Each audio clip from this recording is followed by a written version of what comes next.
मध्य प्रदेश में दतिया विधानसभा का जो उपचुनाव हुआ उसमें नरोत्तम मिश्रा के टिकट कटने के बाद में फिलहाल जो समर्थक हैं वो प्रदर्शन करना नहीं रोक रहे हैं और ऐसे में प्रदर्शन किया जा रहा है। हाईवे को पूरी तरीके से जाम कर दिया गया, दिल्ली कूच करने की भी बात कही जा रही है। तो NH-44 से ये तस्वीरें सामने आई है जहां पर आप देखिए कि कैसे जो समर्थक हैं उन्होंने यहां पर हाईवे को जाम कर दिया और उसके बाद में लगातार जो प्रदर्शन है नरोत्तम मिश्रा का टिकट कटने की वजह से भड़कते हुए ये लोग कर रहे हैं। तो आपको बता दें कि बीजेपी की तरफ से आशुतोष तिवारी को टिकट दे दिया गया है और नरोत्तम मिश्रा का टिकट काट दिया गया है और उसी से उनके समर्थक नाराज नजर आ रहे हैं और दिल्ली आने तक की बात कर रहे हैं। वहीं पार्टी नेतृत्व से मुलाकात करने के आसार नजर आ रहे नरोत्तम मिश्रा के जो समर्थक हैं उम्मीदवार बदलने की जो मांग है उसी को लेकर ये प्रदर्शन कर रहे हैं। प्रदेश भाजपा ने उनका नाम केंद्रीय नेतृत्व को फिलहाल भेजा था। सूत्रों के मुताबिक दिल्ली से मिले फीडबैक के बाद में ही ये डिसीजन लिया गया है। इनको बार बार समझाइश दी जा रही थी। इसी क्रम में लगभग 4 बजे समझाइश देने के पश्चात इन्होंने अचानक पुलिस पर पथराव शुरू किया। पथराव के बाद पुलिस ने तत्काल ही एक्टिव होकर अश्रु गैस का उपयोग किया और इसके बाद इन्होंने और भी अधिक पथराव किया जिसमें लगभग हमारे 6 से अधिक कर्मचारी गंभीर रूप से घायल हैं और हॉस्पिटल में एडमिट हो गए हैं। साथ में मुझे, एडिशनल एसपी को, सभी को चोट आई है। इस पर हम लोगों ने अश्रु गैस का और इनको पूरा डोमिनेट करके इनको भगाया है और अभी ये लोग छुप गए हैं और अभी इनको कहा गया है कि या तो अपनी गिरफ्तारी दें या फिर ये शांतिपूर्वक चले जाएं, पर किसी भी कीमत पर चक्का जाम बर्दाश्त नहीं किया जाएगा। ये प्रशासन का स्पष्ट संदेश। और इसी खबर पर ज्यादा जानकारी के साथ हमारे संवाददाता मकरंद काले हमारे साथ जुड़ रहे हैं। मकरंद, एक तरफ तो नरोत्तम मिश्रा का टिकट कट गया, चूंकि पिछली बार वो हार भी गए थे और दिल्ली से भी जानकारियां ली गई और उसी के बाद में फैसला सुनाया गया। वहीं दूसरी तरफ उनके समर्थक लगातार इस तरीके से जो हाईवे है उसको जाम करते हुए नजर आ रहे हैं। अभी क्या सिचुएशन है? देखिए, अभी जाम तो खुलवा लिया गया है। फिलहाल नरोत्तम मिश्रा से संपर्क करने की भी हमने कोशिश की, लेकिन उनसे संपर्क नहीं हो पाया है। संभवतः आज वो दिल्ली जाकर केंद्रीय नेतृत्व से मुलाकात करेंगे। लेकिन जो घटनाक्रम देर रात हुआ और आज सुबह जिस तरह से पुलिस के ऊपर पथराव किया गया और उसके बाद पुलिस के साथ बदसलूकी की गई, फिर पुलिस ने भी आंसू गैस के गोले छोड़े, लाठीचार्ज किया और जाम खत्म करवाया। देर रात से ही NH-44 पर समर्थकों ने जाम लगा रखा था और लगातार बीजेपी के केंद्रीय नेतृत्व के खिलाफ और पुलिस प्रशासन के खिलाफ नारेबाजी कर रहे थे। इस पूरे मामले में कहीं ना कहीं अब नरोत्तम मिश्रा केंद्रीय नेतृत्व के सामने प्रस्तुत होंगे। इससे पहले भी हमने देखा है कि कई बार टिकट कटने के बाद समर्थकों ने हंगामा किया, लेकिन इस बार इस हंगामे का स्वरूप थोड़ा हिंसक हो गया। इसीलिए बहुत चिंताजनक है। खासतौर पर बीजेपी के अंदर अभी ऐसा देखने को नहीं मिला कि इस तरह से समर्थक इस तरह से उग्र हो जाए और पथराव की नौबत आ जाए, लाठीचार्ज की नौबत आ जाए। नरोत्तम मिश्रा 4 बार से ज्यादा के विधायक रहे हैं, दतिया सीट से रहे हैं, गृह मंत्री रहे हैं, जनसंपर्क मंत्री रहे हैं, अलग अलग बड़ी प्रोफाइल्स पर रहे हैं, सरकार के प्रवक्ता रहे हैं लंबे समय तक। तो ऐसे में एक बड़ा कद था उनका पार्टी में। हालांकि 2023 का चुनाव राजेंद्र भारती के सामने हार गए थे और उसके बाद अब जब राजेंद्र भारती का चुनाव निरस्त हुआ उसके बाद लगभग समर्थकों ने तय कर रखा था कि नरोत्तम मिश्रा ही यहाँ से चुनाव लड़ेंगे और जीतेंगे। साथ ही नरोत्तम मिश्रा भी लगातार प्रचार कर रहे थे, उनको भी यही उम्मीद थी कि उनको टिकट मिलेगा, लेकिन अचानक से आशुतोष तिवारी का नाम सामने आया और ऐसे में समर्थकों के लिए शिवराज सिंह चौहान के बाद अगर देखा जाता था तो पूर्व गृह मंत्री नरोत्तम मिश्रा को ही मध्य प्रदेश में देखा जाता था। उनका कद काफी बड़ा था। हालांकि कई सारे और भी कारण बताए जा रहे हैं उनको टिकट ना देने के लिए। फिलहाल मकरंद आप बने रहिए हमारे साथ, लेकिन जानकारी ये भी मिल रही है कि टिकट कटने के बाद में जो कार्यकर्ता है वो भी बागी हो गए हैं और ऐसे में लाठीचार्ज तक पुलिस को करना पड़ा है। आपको दिखा कार्यालय पर बम फेंकवा रही है, गोले फेंकवा रही है, पुलिस लाठी चार्ज कर रही है, गुम्मे फेंक रही है, गाड़ियां टूट गई हमारी, कुछ कार्यकर्ता हमारे अस्पताल में भर्ती हैं, घायल हो चुके हैं। क्या भारतीय जनता पार्टी का शीर्ष नेतृत्व यही करा रहा है? क्या हुआ? आप थे क्या? मैं था जिला कार्यालय पर। पुलिस प्रशासन ने बर्बरता की है। भारत के इतिहास में पहली बार ऐसा हुआ है कि भाजपा कार्यकर्ताओं को भाजपा कार्यालय में पुलिस ने कैद कर दिया। लेकिन हमारी मांगे जायज है, जब तक नरोत्तम मिश्रा जी का टिकट नहीं होगा हम लोग इसी प्रकार आंदोलन करेंगे। पुलिस ने आंसू गैस के गोले छोड़े हैं, पुलिस ने बम फोड़े हैं, लेकिन हम पीछे हटने वाले नहीं। पुलिस प्रशासन, एसपी, दतिया कलेक्टर, सारे लोगों ने भाजपा कार्यकर्ताओं के साथ बर्बरता की है, लेकिन हमें विश्वास है अंतिम समय में नरोत्तम मिश्रा जी का टिकट होगा, नहीं तो हमारा आंदोलन ऐसे ही जारी रहेगा।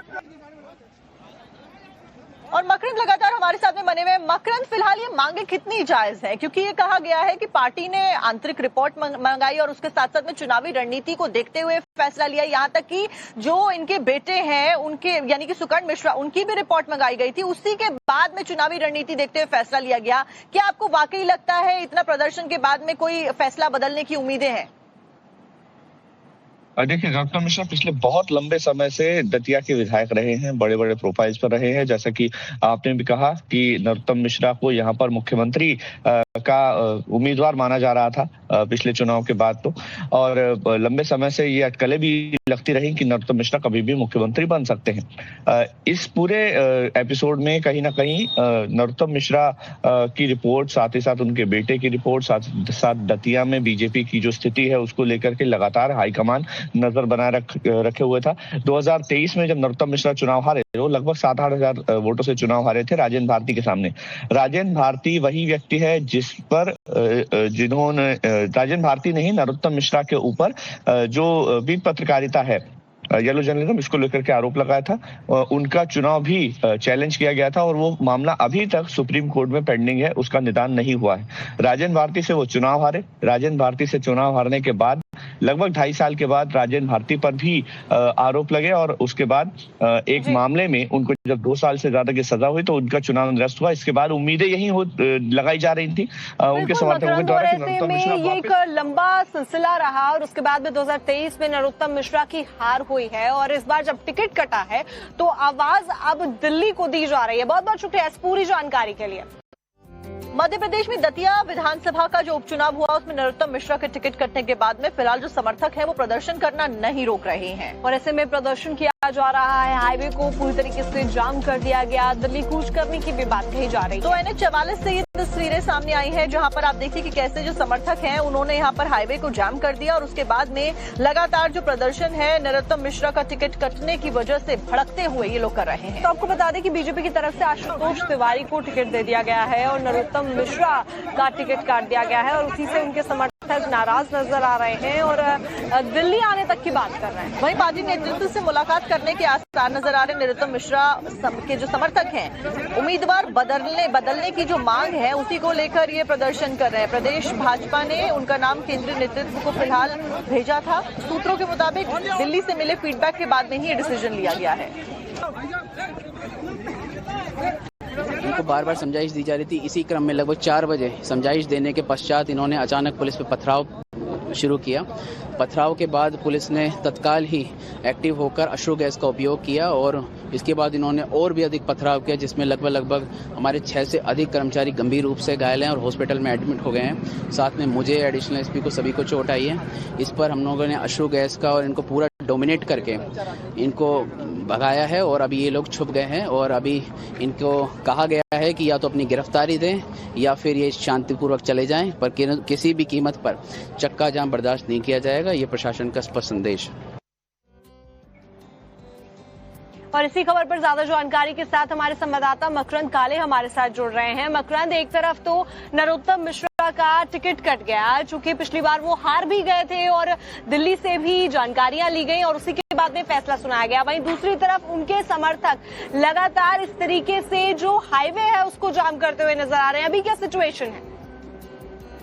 देखिए, अभी जाम तो खुलवा लिया गया है। फिलहाल नरोत्तम मिश्रा से संपर्क करने की भी हमने कोशिश की लेकिन उनसे संपर्क नहीं हो पाया है। संभवतः आज वो दिल्ली जाकर केंद्रीय नेतृत्व से मुलाकात करेंगे। लेकिन जो घटनाक्रम देर रात हुआ और आज सुबह जिस तरह से पुलिस के ऊपर पथराव किया गया और उसके बाद पुलिस के साथ बदसलूकी की गई, फिर पुलिस ने भी आंसू गैस के गोले छोड़े, लाठीचार्ज किया और जाम खत्म करवाया। देर रात से ही NH-44 पर समर्थकों ने जाम लगा रखा था और लगातार बीजेपी के केंद्रीय नेतृत्व के खिलाफ और पुलिस प्रशासन के खिलाफ नारेबाजी कर रहे थे। इस पूरे मामले में कहीं ना कहीं अब नरोत्तम मिश्रा केंद्रीय नेतृत्व के सामने प्रस्तुत होंगे। इससे पहले भी हमने देखा है कि कई बार टिकट कटने के बाद समर्थकों ने हंगामा किया, लेकिन इस बार इस हंगामे का स्वरूप थोड़ा हिंसक हो गया। इसीलिए बहुत चिंताजनक है। खासतौर पर बीजेपी के अंदर अभी ऐसा देखने को नहीं मिला कि इस तरह से समर्थक इस तरह से उग्र हो जाए और पथराव की नौबत आ जाए, लाठीचार्ज की नौबत आ जाए। नरोत्तम मिश्रा 4 बार से ज्यादा के विधायक रहे हैं, दतिया सीट से रहे हैं, गृह मंत्री रहे हैं, जनसंपर्क मंत्री रहे हैं, अलग अलग बड़ी प्रोफाइल्स पर रहे हैं, सरकार के प्रवक्ता रहे हैं लंबे समय तक।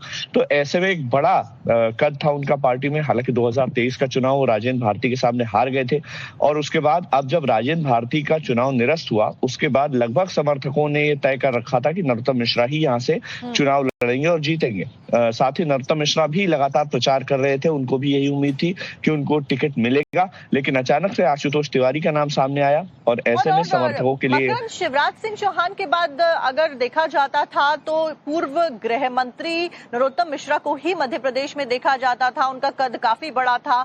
हालांकि कई सारे और भी कारण बताए जा रहे हैं उनको टिकट ना देने के लिए। फिलहाल मकरंद आप बने रहिए हमारे साथ, लेकिन जानकारी ये भी मिल रही है कि टिकट कटने के बाद में जो कार्यकर्ता है वो भी बागी हो गए हैं और ऐसे में लाठीचार्ज तक पुलिस को करना पड़ा है। आपको कार्यालय पर बम फेंकवा रही है, गोले फेंकवा रही है, पुलिस लाठी चार्ज कर रही है, गुम्मे फेंक रही है, गाड़ियां टूट गई हमारी, कुछ कार्यकर्ता हमारे अस्पताल में भर्ती हैं, घायल हो चुके हैं। क्या भारतीय जनता पार्टी का शीर्ष नेतृत्व यही करा रहा है? क्या हुआ? आप थे क्या? मैं था जिला कार्यालय पे। पुलिस प्रशासन ने बर्बरता की है। भारत के इतिहास में पहली बार ऐसा हुआ है कि भाजपा कार्यकर्ताओं को भाजपा कार्यालय में पुलिस ने कैद कर दिया। लेकिन हमारी मांगे जायज है, जब तक नरोत्तम मिश्रा जी का टिकट नहीं होगा हम लोग इसी प्रकार आंदोलन करेंगे। पुलिस ने आंसू गैस के गोले छोड़े हैं, पुलिस ने बम फोड़े हैं, लेकिन हम पीछे हटने वाले नहीं। पुलिस प्रशासन, एसपी, दतिया कलेक्टर, सारे लोगों ने भाजपा कार्यकर्ताओं के साथ बर्बरता की है, लेकिन हमें विश्वास है अंतिम समय में नरोत्तम मिश्रा जी का टिकट होगा, नहीं तो हमारा आंदोलन ऐसे ही जारी रहेगा। और मकरंद लगातार हमारे साथ में बने हुए। मकरंद, फिलहाल ये मांगे कितनी जायज है? क्योंकि ये कहा गया है कि पार्टी ने आंतरिक रिपोर्ट मंगाई और उसके साथ साथ में चुनावी रणनीति को देखते हुए फैसला लिया। यहाँ तक कि जो इनके बेटे हैं उनके यानी कि सुकर्ण मिश्रा, उनकी भी रिपोर्ट मंगाई गई थी। उसी के बाद में चुनावी रणनीति देखते हुए फैसला लिया गया। क्या आपको वाकई लगता है इतना प्रदर्शन के बाद में कोई फैसला बदलने की उम्मीदें हैं? देखिए, नरोत्तम मिश्रा पिछले बहुत लंबे समय से दतिया के विधायक रहे हैं, बड़े बड़े प्रोफाइल्स पर रहे हैं। जैसा कि आपने भी कहा कि नरोत्तम मिश्रा को यहाँ पर मुख्यमंत्री का उम्मीदवार माना जा रहा था पिछले चुनाव के बाद तो, और लंबे समय से ये अटकलें भी लगती रही कि नरोत्तम मिश्रा कभी भी मुख्यमंत्री बन सकते हैं। इस पूरे एपिसोड में कहीं ना कहीं नरोत्तम मिश्रा की रिपोर्ट, साथ ही साथ उनके बेटे की रिपोर्ट, साथ दतिया में बीजेपी की जो स्थिति है उसको लेकर के लगातार हाईकमान नजर बनाए रखे हुए था। 2023 में जब नरोत्तम मिश्रा चुनाव हारे, वो लगभग 7-8 हजार वोटों से चुनाव हारे थे राजेंद्र भारती के सामने। राजेंद्र भारती वही व्यक्ति है जिस पर जिन्होंने राजेंद्र भारती ने ही नरोत्तम मिश्रा के ऊपर जो भी पत्रकारिता है, येलो जर्नलिज्म, इसको लेकर के आरोप लगाया था। उनका चुनाव भी चैलेंज किया गया था और वो मामला अभी तक सुप्रीम कोर्ट में पेंडिंग है, उसका निदान नहीं हुआ है। राजेंद्र भारती से वो चुनाव हारे। राजेंद्र भारती से चुनाव हारने के बाद लगभग 2.5 साल के बाद राजेंद्र भारती पर भी आरोप लगे और उसके बाद एक मामले में उनको जब 2 साल से ज्यादा की सजा हुई तो उनका चुनाव निरस्त हुआ। इसके बाद उम्मीदें यही लगाई जा रही थी उनके समर्थकों के द्वारा। ये एक लंबा सिलसिला रहा और उसके बाद में 2023 में नरोत्तम मिश्रा की हार हुई है और इस बार जब टिकट कटा है तो आवाज अब दिल्ली को दी जा रही है। बहुत बहुत शुक्रिया।